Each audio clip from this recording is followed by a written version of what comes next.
Tollywood summer hits అయిన చిత్రలహరి మరియు మజిలీ సినిమాలు రెండు బాక్సాఫీస్ దగ్గర కొత్త సినిమాల జోరు వలన కొద్దిగా స్లో డౌన్ అయ్యాయి. ముందుగా మజిలీ సినిమా 2 వారాల అద్భుతమైన రన్ ను కొనసాగిస్తూ 3వ వారంలో కూడా మెల్లిమెల్లిగా మళ్లీ తన ప్రభావం చూపెడుతూ దూసుకుపోతుంది. ఇక 2వ వారంలో అడుగుపెట్టిన చిత్రలహరి సినిమా కూడా తన మార్కును చూపెడుతూ వసూల పరంగా దూసుకుపోతుంది. ఇక ఈ 2 సినిమాల రీసెంట్ కలెక్షన్లను పరిశీలిస్తే బాక్సాఫీస్ దగ్గర మజిలీ సినిమా 15వ రోజున 2 తెలుగు రాష్ట్రాల్లో మొత్తం మీద 25 లక్షల వరకు షేర్ను వసూలు చేసి 14వ రోజు కన్నా కేవలం 5 లక్షల తక్కువ వసూలతోనే మరోసారి అద్భుతంగా హౌల్ చేసిందని చెప్పవచ్చు. ఇక వరల్డ్ వైడ్ గా సినిమా 15వ రోజున 30 లక్షలకు అటు ఇటుగా షేర్ ను వసూలు చేసినట్లు సమాచారం. దాంతో సినిమా బాక్సాఫీస్ దగ్గర 15 రోజుల్లో 35.25 కోట్లకు పైగా షేర్ ను వసూలు చేసినట్లయిందని చెప్పాలి.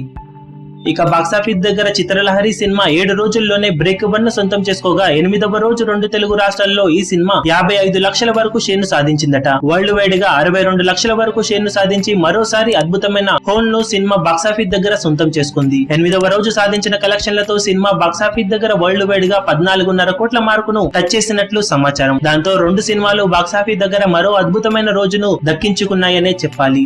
కొత్త సినిమాల జోరు ఎంతున్నప్పటికీ వీటి ప్రభావం ఈ వారంలో కూడా కొనసాగడం విశేషమనే చెప్పాలి. దాంతో ఈ వీకెండ్ మొత్తం మీద సినిమాలు మళ్ళీ బాక్సాఫీస్ దగ్గర మంచి వసూలను అందుకునే అవకాశం ఉందని చెప్పవచ్చు. ఇక అఫీషియల్ కలెక్షన్ వివరాలు ఎలా ఉంటాయో చూడాలి. ఈ వీడియో మీకు నచ్చినట్లయితే లైక్ చేయండి, షేర్ చేయండి, ఛానల్ ని సబ్స్క్రైబ్ చేయడం మాత్రం మరవకండి. ఏ చిన్న అప్డేట్ ను మిస్ అవ్వకూడదు అనుకుంటే బెల్ ఐకాన్ ని ప్రెస్ చేయండి. లేటెస్ట్ సినిమా అప్డేట్స్ కోసం, బాక్సాఫీస్ కలెక్షన్స్ రిపోర్ట్స్ కోసం మా అఫీషియల్ యూట్యూబ్ ఛానల్ ను సబ్స్క్రైబ్ చేసుకోండి. ఏ చిన్న అప్డేట్ ను మిస్ అవ్వకూడదు అనుకుంటే బెల్ ఐకాన్ ని ప్రెస్ చేయండి.